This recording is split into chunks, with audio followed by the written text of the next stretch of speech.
Hola, en primer lugar, queríamos darle una explicación de que estuvimos 2 semanas. 2 semanas fueron, Juan Pablo, que estuvimos en vacaciones, casi se puede decir, y muchos reclamaron, oye, ¿qué pasa? ¿Pelearon?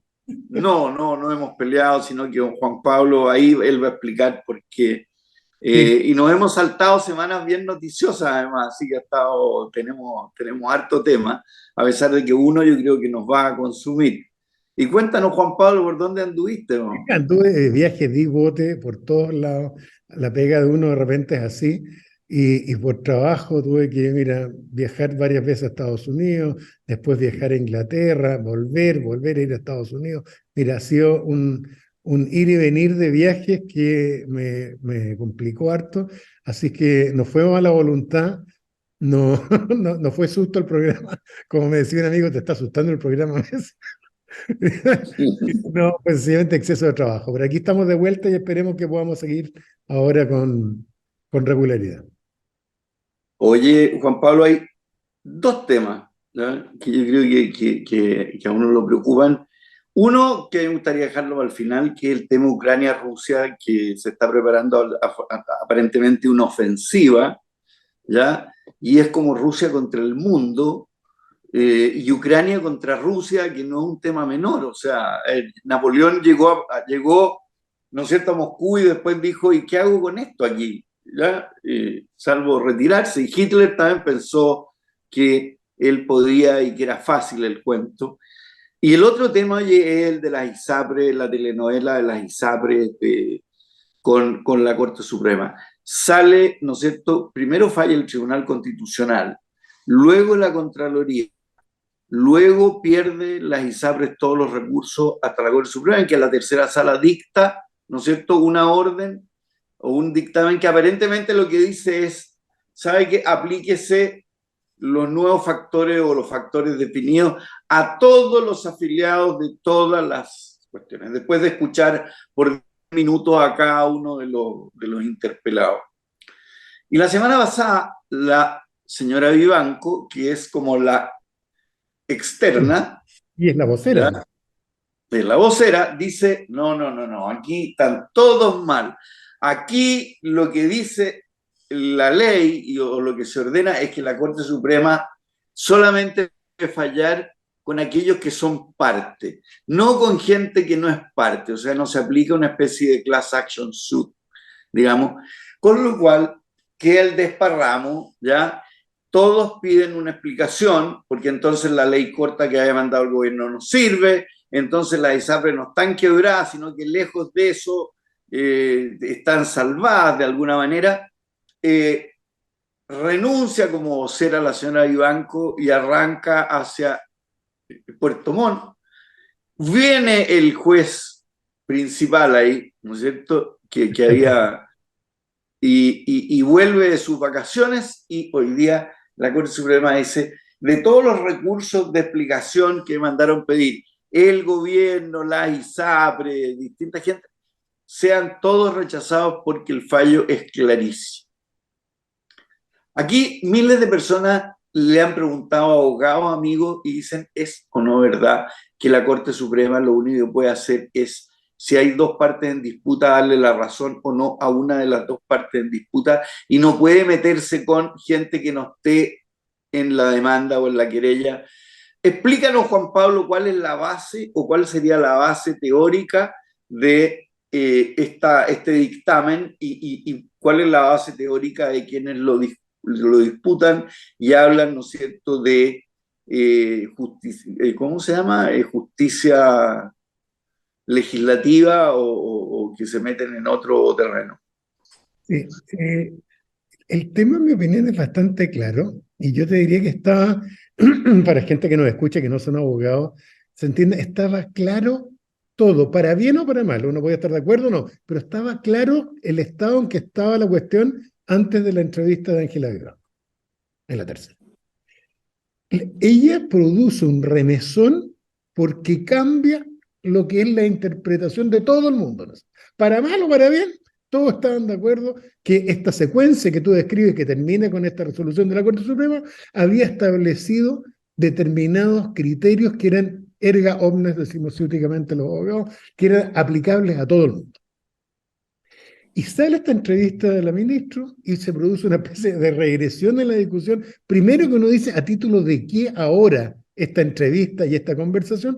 Piensa que la conversación no solo es raro que los ministros den entrevistas sobre fallos, que es muy raro, sino que además piensa que, porque sabemos que los ministros hablan por sus resoluciones, sino que además lo más extraño es que ella es la vocera de la Corte Suprema. Entonces, la primera impresión que causó, y yo entiendo, puedo estar equivocado, y estos son rumores, y por lo tanto no me tomen a la letra, pero el rumor es que ella no renuncia, sino que la sacaron de vocera.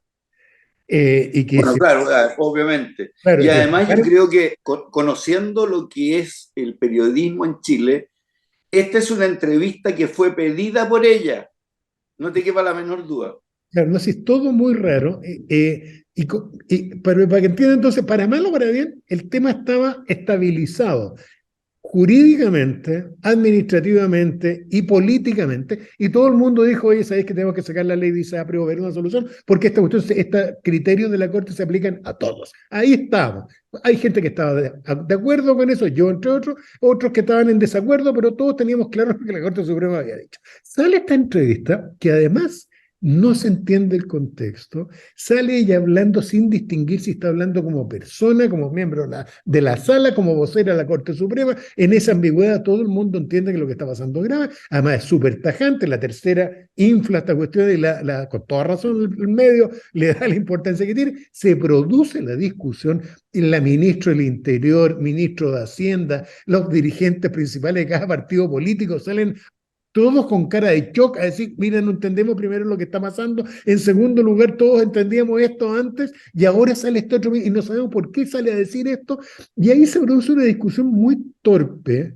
Vi a varios colegas míos, para no injuriarlos, no los voy a mencionar, pero varios colegas conocidos que salieron por la prensa citando normas del Código Civil y siendo como bien, oiga, es que todos los fallos siempre producen efectos solo relativos. Eso no es cierto. Primero, eso es una ley. Y por sobre la ley está la Constitución y los tratados internacionales. Pero además, esto es una cosa que no es per se jurídica. Cuando la Corte Suprema hace lo que se llaman los supremazos y anuncia y dice, cambié de criterio, te pongo por decir algo, sabéis que para mí, de ahora en adelante, no voy a aplicar, todos nos acordamos, cuando cambia criterio la Corte Suprema, no voy a aplicar la prescripción, ¿te acuerdas?, en los delitos de violación de los derechos humanos. Cambia criterio y en vez del secuestro permanente dice, sabe que aquí no voy a aplicar la prescripción porque se trata de violaciones de derechos humanos y por lo tanto son imprescriptibles.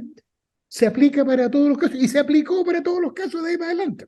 Entonces, Claro, hay tratados internacionales en ese caso, los además. tratados internacionales tienen que ver con una cuestión de sentido común de cómo funciona el derecho. De hecho, imagínate no fuera así.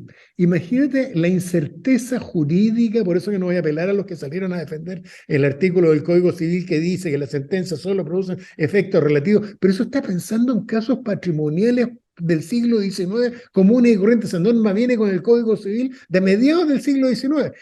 Eso es incompatible con la vida actual, con la vida moderna, en la cual tú necesitas certeza jurídica y la Corte Suprema te la da ciertos fallos.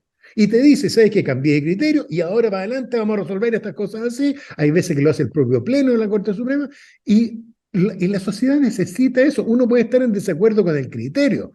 Oye, yo hubiera salido por este otro lado, pero no con el concepto. Y en este sentido, al final, tú sabes, César, que yo tengo muchas décadas de experiencia litigando el sistema anglosajón y no es muy distinto el sistema anglosajón. El sistema anglosajón formalmente lo reconoce a través de los precedentes, pero en la práctica, hoy día, todos los sistemas jurídicos del mundo operan sobre esta misma base. Y por lo tanto, a uno podría gustarle o no gustarle el criterio que aplicó la Corte, y eso es válido, y todos tenemos derecho a batallar, pero nadie reclamó con el tema de fondo que la Corte Suprema claramente quiso zanjar el tema. Ahora, dicho todo lo anterior, creo que este es un problema artificial. Creo que no entiendo y yo creo que esto va a seguir levantando polvareda porque lo que pasó fue demasiado grave.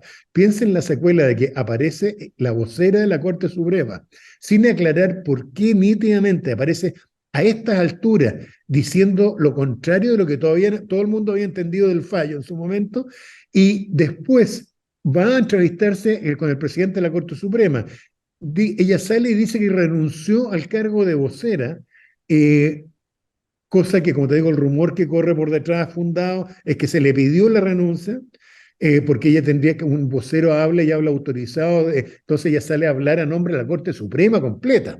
Entonces dio a entender como que hubiera cambiado todo el que tiene la Corte No, Suprema. y hay una entrevista anterior, Juan Pablo, en el Diario Financiero, en que ella reitera lo que sale hoy, Claro, anterior. O claro. sea, aquí hay un enredo Pero yo te diría que lo más grave, ¿sabes lo que pasa, César? Es que hoy día nos enteramos, todo el mundo quedó legítimamente sorprendido, como dices tú, del gobierno, las ISAPRE particulares, abogados presentaron lo que se llaman recursos de aclaración, diciendo, ¿qué es esto? Está hablando en nombre de la sala, no está hablando en nombre de la sala, que esta especie de interpretación que da una entrevista de prensa uno de los ministros de la sala, y ella no viene a la sala, y esto lo resuelve la sala sin ella. Eh, Todo esto genera un desorden y una sensación de falta de idoneidad de quienes debieran tener la máxima idoneidad, que son el tribunal que todos hemos delegado para que resuelva en forma definitiva los problemas. Tienen que ser ordenados, clarito, como te digo, uno puede no estar de acuerdo con un fallo legítimamente y se va a libertad de expresión criticarlo, pero de ahí a que salga el fallo y después uno de los ministros diga, no, es que en realidad lo que quisimos decir fue otra cosa, el resto callado, y después piden la aclaración y la sala te dice no tengo nada que aclarar. Yo por lo menos lo hallo que es poco serio, y te lo digo seriamente y responsablemente, creo Pero que... es poco serio de parte de quién, porque al final, si No, no hubiera hablado la Ángela Vivanco, no hubiera lo pasado que me nada. refiero es lo siguiente, que tendrían que haberse hecho cargo de esto. Yo entiendo que puede no ser la sala, y a lo mejor tendría que haberlo hecho el presidente de la Corte Suprema o el Pleno, pero alguien tendría que haber ordenado esto, si no nos volvimos locos, no nos imaginamos esto. Fíjate lo raro que Bruce, ella sale y da una interpretación distinta a la que tenía todo el mundo del fallo. Se presentan los recursos de aclaración formalmente diciéndole, bueno, aquí, ¿cuál es la realidad? Y le dice, no hay nada que aclarar, pero me está tomando el pelo. ¿Cómo que no hay nada que aclarar? Miren lo que dijo esta señora por la prensa y miren lo que dice el fallo. Y en vez de enfrentar el tema, y aquí le falta oficio a los ministros de la Corte Suprema, aquí tendrían que haber enfrentado, debió haber habido un pronunciamiento del Pleno y haber aclarado el tema. Primero lamentamos la declaración de ella, no representa lo que dijo y mantenemos el fallo como, no tengo idea, pero lo que no pueden hacerse como los desentendidos, como que no hubiera pasado nada y quedarnos con una resolución solamente que dice no hay nada que aclarar, pero si está lleno de cosas que aclarar. Entonces, me parece que en la Corte aquí se equivocó Ángela Vivanco gravemente. Creo que después el presidente de la Corte Suprema tendría que haber usado sus herramientas, sea para convocar al Pleno o para usar las facultades que él tiene como presidente para aclarar la situación. Y si no, la sala tendría que haberlo aclarado. Pero lo que no puede ser es que ninguno se haga cargo. Si están obligados a hacerse cargo, nosotros tenemos derecho a exigirle, como te digo, no necesariamente tenemos que estar de acuerdo, pero sí a ser claro. Entonces, y esto no es la interpretación tuya o la mía, las declaraciones vi de la gente de la UDI, de la ISAPRE, de la gente de Convergencia Social, de la ministra Ay, Lindsay. pero piensa tú que este fallo tiene en vilo al país desde hace un año, No, en que una de las institucionalidades más importantes con empresas importantes que además de ellas dependen al final de que si quiebran o no quiebran, de quiebran o no las clínicas y qué les pasa a los médicos y a los pacientes. O sea, no es un tema trivial y lo que a mí sí me suena de la tercera sala con lo que hace es de una soberbia espantosa. y como de Chile desde hace 40 años, nosotros somos los jueces y no les contestamos que quieran y no importa un cuesco, porque no respondemos a nadie. Man. Acuérdate que tú me has escuchado desde hace décadas hacer criticar el sistema de justicia chileno, y es en parte la crítica que yo tengo al sistema de justicia chileno es que pasan estas cosas, y que tiene que ver con que no sienten responsabilidad social ni tienen. Porque salvo que uno los pille prevaricando, no responden ante nadie, nadie los evalúa a la Corte Suprema. Y ellos hacen cargo absolutamente de todo. En este caso lo que pasó y la salida de la sala de la Corte Suprema y el trato que le da el presidente de la Corte Suprema, para qué decir lo que hizo Ángela Vivanco, creo que es absolutamente dañino. O sea, ya tenemos suficientes problemas institucionales en Chile para que además tengamos una Corte Suprema que nos crea problemas artificiales. Entonces, yo creo que aquí legítimamente hay que sacar la lección. Hay que sacar la lección y hay que decir, ¿sabéis qué? Estas cosas no pueden pasar. Aquí tiene que haber una forma de regular esta cuestión y que haya responsabilidades por esto. Como dices tú, este es un tema que afecta en la práctica a todos los chilenos. Y hay una cosa, Juan Pablo, o sea, Ángela Vivanco llega y dice, mire, lo que ustedes todos estaban entendiendo no es lo que hay que entender, ¿ya? Y no le pregunta a nadie, y cómo esto tiene que tener, a ver, si tú me dices, fue como espontáneo, así que lo dijo, y que se... No, esta fue una entrevista que yo sé cómo son estas cosas, ¿ya? En que sabes tú más o menos lo que te van a preguntar y qué sé yo, y insisten o no insisten, y tú de repente puedes decirle al periodista, hasta aquí llegamos, no me empuje. Pero aquí fue con Tuti, o sea, de dónde ella cree tener la fuerza suficiente como para torcerle la nariz a un fallo a raíz de la cual tenemos toda una cuestión sobre que está hoy día discutiéndose además a nivel constitucional sobre la salud pública, la salud privada, cómo intervienen. Hay una ley corta que unos dicen que es buena, otra que es mala, que las van a quebrar, no van a quebrar, pero ¿con qué patas, te diría yo, alguien, uno de los jueces dice, oye, yo voy a dar un golpe de cátedra a esta cuestión? Esto no es nada de lo que ustedes estaban hablando, es cierto, güey. Pero además tú te das cuenta que lo hagan, si esto está bien, sigamos como las reglas kantianas, ¿no es cierto? Apliquémoslo como regla general, que todos los jueces hicieran lo mismo, imagínate, los jueces, una cosa es que puedan explicar su fallo en su momento, está bien, y es legítimo que se comunique, pero uno no puede separar lo que es el ejercicio y la función jurisdiccional de Ángela Vivanco y los otros ministros que resolvieron en su momento el tema y las opiniones que den después. Ella, la respuesta clásica tendría que ser: mi opinión está en el fallo. Mi opinión está en el fallo. Y si hay alguna otra duda, preséntesela oficialmente. Pero no ella dedicarse a ahondar el tema a esta altura, cuando fíjate la coyuntura, César, estamos no solo con medio de la discusión del Parlamento, el tema, con un gobierno débil y con una derecha ahí que también no tiene muy clara la película, y resulta que además estamos iniciando el proceso, el último proceso constitucional que se está enfrentando al tema. En que este es uno de los temas que no quedó zanjado. Tal cual. Entonces, yo lo hallo que es un desastre y que muestra cómo, fíjate, más allá de lo mal que lo hicimos la gente de izquierda en la primera vuelta constitucional, eso habla mal de nosotros y nuestra capacidad de producir en forma seria una constitución adecuada para todo el país. Pero que es que es correcto revisar nuestro contrato social y ojalá que nos vaya bien ahora en esta segunda vuelta, es clarísimo. Esto es una señal de temas estructurales que están funcionando muy mal en el país, formales. Esto es otra Pero cara. espérate, Juan Pablo, pero esto yo creo que es una arrancada de moto de esta señora o señorita, pero no, o Ojo, sea, independientemente de que la tercera sala es de una soberbia increíble, decir, ¿saben qué más? No ¿cómo te dicen no hay respondo. nada? Pero ¿cómo te pueden decir que no hay Pero nada que aclarar? Po? O sea, me volví loco, yo me imaginé toda esta situación, que nadie entiende nada en el Estado chileno. No solo, ¿para qué decir la señora Juanita? Los miembros más importantes, la ministra del Interior, no entiende nada de lo que está pasando, le presenta un recurso y le dicen, no, señor, no hay nada que aclarar. O sea, esto me lo imaginé, güey. Entonces, y yo estoy de acuerdo, sí, que a lo mejor la sala no era la apropiada, pero entonces tiene que hacerse cargo el Pleno, la Corte Suprema o el presidente. Pero lo que no puede ser es que se provoque este descalabro, que todo el mundo al lado, nadie sea capaz de entender lo que está pasando, busquemos certeza jurídica, todo el mundo vamos a buscar certeza jurídica institucionalmente y te cierran un portazo. Y nos quedemos todos como condoritos exigiendo una explicación en un tema tan crítico. Esto no es una cosa menor. Este es un tema no, pues es un tema. absolutamente crítico para los momentos y para la discusión constitucional que estamos teniendo. Pero en fin, yo creo, César, que muestra el estado de la cuestión, muestra el estado de nuestra justicia en parte y muestra además que aquí algo pasó por debajo de esta declaración. Yo espero que se investigue porque sospecho que esto va a seguir trayendo cola. O Eh, sea, que tú crees que van a decirle, oiga, usted, una segunda entrevista. Yo tengo, O, yo tengo la impresión que uno debiera pedirle al Pleno de la Corte Suprema, yo no puedo hacerlo porque no soy parte, no tengo nada que ver, pero alguien debería pedirle una investigación al Pleno sobre lo que pasó. Si esto que pasó es muy grave, César, es muy grave formalmente, más allá del contenido.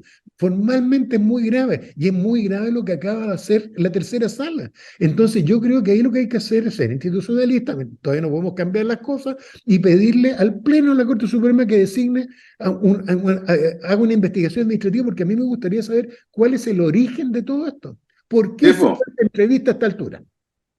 Porque no vaya a ser que esto sea producto de un lobby, pues. Y si hay un lobby puede haber un delito detrás. Y ¿Cachai? tiene, a ver, bueno, no quiero ni pronunciarme porque me pueden matar. No especular, justamente, y por eso que me desagrada tanto la respuesta de la Corte Suprema, que es como tú bien dices, como no tengo que darle explicaciones a nadie, me siento arriba de la diferencia, y dejaron el desparramo, ¿no? Con este cuento.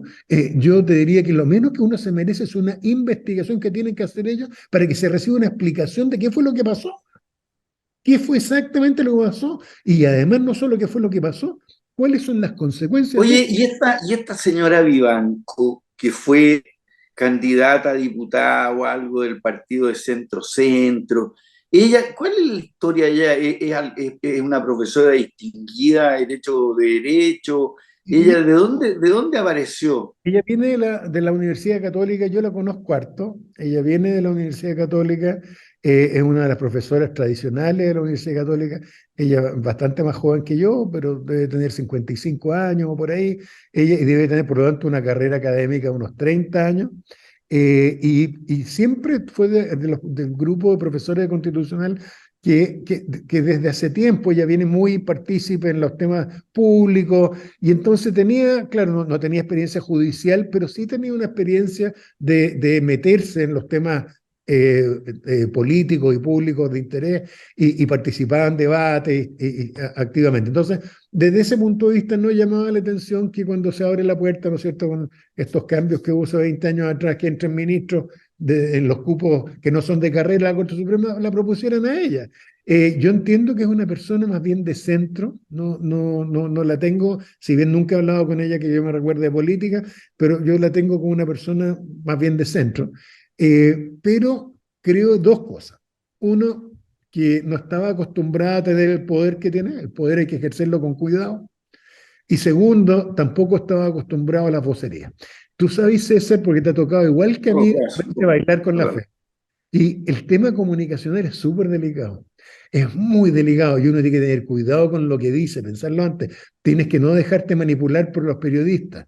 Que el periodista no te convenza. De que, oye, no, le hiciste el comentario a la pasada del periodista, que el periodista, oye, yo te voy a hacer una entrevista a Juan Pablo o César para que me repitáis eso que me dijiste. Y te empiezan a inflar el cuento. El tema, cuando eres vocero, además de la Corte Suprema, que es la única vocería del sistema judicial chileno, tú tienes que tener una vocería responsable, prudente, y esto es inimaginable, o sea, desde el punto de vista práctico. O sea, que tenga un vocero en la Corte Suprema que se supone que en vez de contener el tema, cree esta situación. Bueno, hallo que está la polvareda todavía sigue al ¿Y aire. esto y esta telenovela cómo debiera continuar ahora? Yo creo que lo que debiera. Volvemos al cuadrado cero. Volvemos a cuadrado cero, y yo tengo la impresión que debiéramos, por lo tanto, pedir a alguien que tenga legitimidad activa, yo no tengo, pero alguien debiera pedir una investigación de esto, y la investigación administrativa la debiera hacer la Corte Suprema. Debiera haber una investigación en la Corte Suprema y con una explicación pública de qué fue lo que pasó. Si estos señores no se mandan a sí mismos, son Mm. funcionarios que se deben a la República. Entonces, no es que uno les esté pidiendo un favor cuando les pide declarar un fallo, boba. A que venga el ministro del Interior, con toda razón, ministro del Interior, y diga, vamos a pedir una declaración, el gobierno pide la declaración y la respuesta a la sala es en dos líneas, no hay nada que aclarar. Entonces, la sensación que le produce a todo el mundo, porque este ya no es un tema del gobierno, de la oposición, de la ISA, pero de todo el mundo, fue quedarnos así. Sí, Y no, total, asombro total. asombro. Oye, vamos a un segundo tema. Mira, eh, no se sabe si los rusos o los ucranianos rompieron una represa gigante Terrible. que deja posiblemente sin agua potable a la península de Crimea, pero también inunda campos, ciudades, Kioleskoa, el río Dnieper, si no es un río menor, digamos, o sea, es más grande que el Grande río de Europa. Valdivia. ¿Ya? Y por otro lado se está preparando aparentemente, y que es como Vox Populi, una ofensiva de Ucrania no se sabe con qué armas, hay un agotamiento de los stocks de armas, y parece una guerra sin fin. O sea, ahora atacan los ucranianos, pero a mí se me ocurre que incluso si ganaran y lograran territorio, el tema no se va a terminar ahí. O sea, es como que sigue, porque no es como la Segunda Guerra Mundial que, o la primera, que aniquilaron a un país, listo, le quitaron las Fuerzas Armadas, se rindieron, no pudieron seguir, etcétera, etcétera. Pero aquí este tema no es tan así. O sea, incluso si uno vuelve al 2014, Rusia es un tremendo país, es un país con el cual a todos los que han peleado contra Rusia les ha ido pésimo.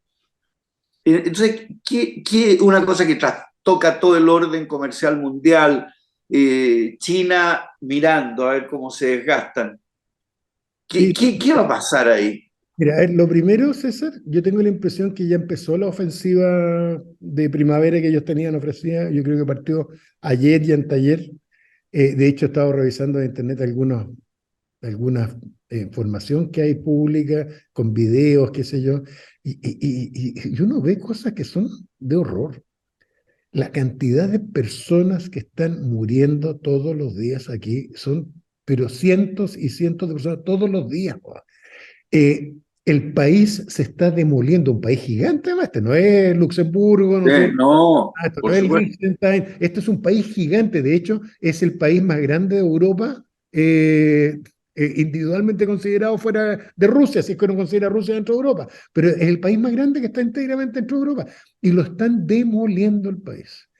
Y yo tengo la impresión, César, y esto lo hablamos en un programa hace como 6 meses atrás, para los que nos gusta la historia es más fácil mirar esto. Hay que tener cuidado con los rusos, porque los rusos parten siempre perdiendo. Pregúntale a Napoleón, pregúntale a los nazis, y a todo el mundo parte, y solo cuando te pelean en su frontera, cuando se van para afuera pasa cualquier cosa, pero cuando están peleando adentro, esta historia es igual, y parten desorganizados y todo, pero son gente extraordinariamente dura, que vienen siendo duros y guerreando desde hace siglos, que no es nada nuevo, y que no le tienen temor a estas guerras de desgaste. Y el resultado, yo tengo la impresión que hoy día, escuchando expertos hace no mucho rato atrás, norteamericanos, no hay nadie, César, nadie hoy día que entienda, a diferencia de sus meses atrás, que crea que Ucrania puede ganar esta guerra. Hoy día todo el mundo Ay, cree que puede ser un empate o los rusos van a ganar esta cuestión con un costo. Ellos pueden seguir con este sistemita harto tiempo. Entonces, yo creo que uno debiera empujar humildemente como ciudadano, no más común y corriente, pero uno debiéramos todos empujar a forzar a conversaciones de paz y a parar esto, porque mi impresión es que la OTAN y los norteamericanos han inflado esta cuestión y no, y mientras uno no los pare a ellos van a seguir con esta cuestión. O sea, es re fácil mandarle armamento de Alemania, de España, ay, con bombo, inglés, Estados Unidos, ellos, si los que están muriendo no son ingleses, españoles, ni norteamericanos, sino que son ucranianos. Y son ciudadanos. Mira, vi una filmación en la mañana de una brigada territorial. Esos son ciudadanos comunes y corrientes ucranianos que atacan una provisión rusa que tiene entrenamiento de 6 meses. No son soldados profesionales, son milicias, lo que eran las milicias chilenas, ¿no es cierto?, en la época de la independencia. Y la aniquilaron. Tú ves la columna de 3 tanques con 10 vehículos blindados atrás, aparece un helicóptero ruso, como en las películas, y destruyó todos los vehículos con la gente adentro. O sea, deben haber muerto 150 o 200 gallos ahí que tú viste. Entonces, es una cuestión que además yo creo que se les olvida los rusos estas situaciones que tienen con el armamento nuclear que van a impedir que los otros se metan. Entonces, en resumen, esta cuestión o se logra una paz ahora o el país se va a desintegrar. O sea, lo que tú describes es el que además nadie sabe, hasta este segundo que estamos hablando, nadie sabe quién lo hizo. De hecho, escuché a un vocero del Departamento de Estado en la mañana, norteamericano, diciendo que no estaba claro quién había dinamitado la represa. O sea, piensa que aquí han pasado cosas además que todos hemos pasado de largo y que son gravísimas. O sea, todavía, no, pero si esto en derecho de guerra está prohibido ese tipo de cosas. a pesar O de que tú sea, te está acuerdas que, prohibido casi todas las cosas que están claro, haciendo, pero ese en ¿te acuerdas que particular sí. la Segunda Guerra Mundial los aliados lo hicieron? Hay películas, ¿tú te acuerdas que hubo un par de represas alemana. No, pero por supuesto es que esto parte de Ginebra 1949 y se ha ido expandiendo al tratamiento de los Realmente prisioneros, qué sé yo, brutal. pero destruir obras que no tienen valor militar solo por el efecto de debilitar Claro, al de causar adversario estragos, ¿sí? civil, digamos, Sí, a la pues. civilidad, es uno de los pecados. Ahora, yo te lo pongo de la siguiente manera. Yo no sé si fueron los rusos, pero no me sorprendería si los locos que los rusos son los rusos. O sea, si nunca han tenido la cultura de derechos humanos y son lo que son, perdieron, ya no me acuerdo, César, 24 millones de personas en la Segunda Guerra Mundial, los norteamericanos perdieron, ya no me acuerdo, 300.000 y los rusos perdieron 24 millones de personas y ahí quedaron parados. Entonces, yo creo que esta cuestión hay que pararla, hay que detenerla y tenemos que aprender la lección, porque además el terror que me da César es que esto está fomentando este eje que para mí es lo más importante y no sé cuál es tu opinión. Un subproducto de esta guerra fuera del drama humanitario, los pobres, ¿cómo se llama?, ucranianos y los soldados rusos también que mueren entre medio, en fin, el drama humanitario, se ha producido un fenómeno geopolítico y económico tremendo, que es que se ha Pues, forzado a que Rusia se gire a Asia en vez de estar girado a Europa.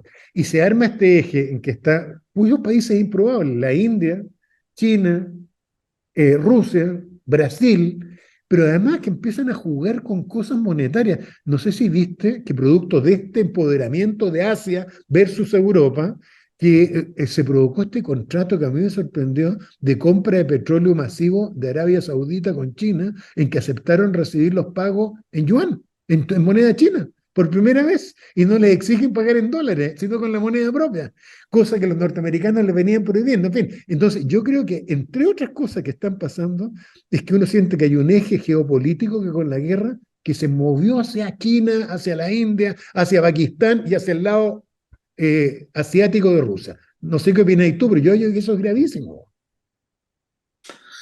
esto cambió, ha cambiado muchas cosas y a seguirlas cambiando. Así que voy a hacer un alto aquí, si no, nos vamos a poner tristes. Así que te voy a preguntar por lo que has estado leyendo, si es que tienes un lugar entretenido para compartir de comer, y si alguna película. Sí, mira, tengo un libro maravilloso, no lo he encontrado en castellano, está escrito originalmente en alemán y encontré una traducción en Amazon en inglés, que es un libro de Horst Althaus, un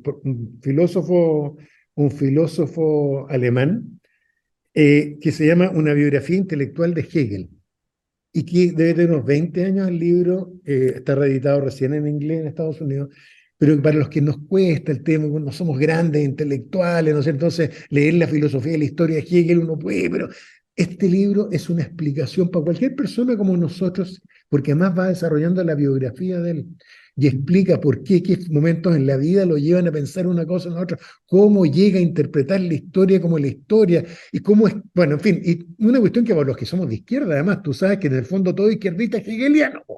Esta cosa del progreso que tenemos en la izquierda, de todo es Hegel, po.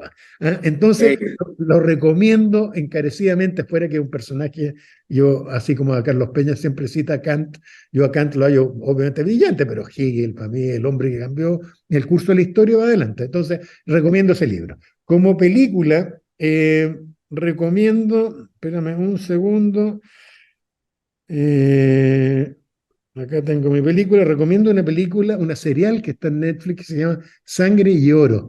A los que nos gustan los temas bélicos, una película. sí, me la recomendaron en otro Sí, lado. Sí. Sangre y Oro nueva, alemana, si no me falla la memoria, o puede ser alemana danesa, con muy buenos actores, bien interesante, recién es una serial, pero con una mirada muy particular de la guerra detrás de la historia.